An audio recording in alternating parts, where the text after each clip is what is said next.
Hi friends, ఎంతో హెల్తీగా ఎంతో టేస్టీగా పల్లి పట్టి చేసుకుందామా. దీనికి కావాల్సిన ఇంగ్రీడియంట్స్ పల్లీలు, బెల్లం, గీ.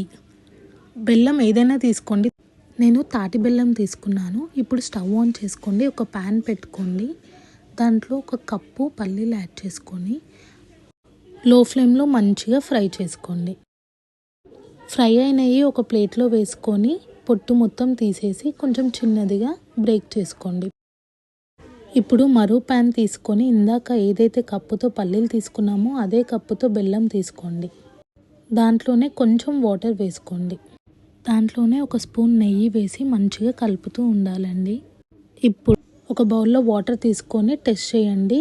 ఆ పాకం అనేది గట్టిగా క్రంచీగా ఉండాలండి. ఇప్పుడు దాంట్లో పల్లీలు వేసుకొని ఒకసారి మంచిగా కలుపుకొని ఇది మొత్తం దగ్గరికి అయ్యాక ఒక ప్లేట్కి ఆయిల్ గ్రీస్ చేసుకొని అది వేసుకోండి. వేడిగా ఉన్నప్పుడే కట్ చేసేయండి. చూసారు కదా, చాలా సింపుల్గా అయిపోతుందండి. మీరు ట్రై చేయండి. నెక్స్ట్ ఏ రెసిపీస్ కావాలో నాకు కమెంట్ చేయండి. ప్లీజ్ సబ్స్క్రైబ్ చేసుకోండి.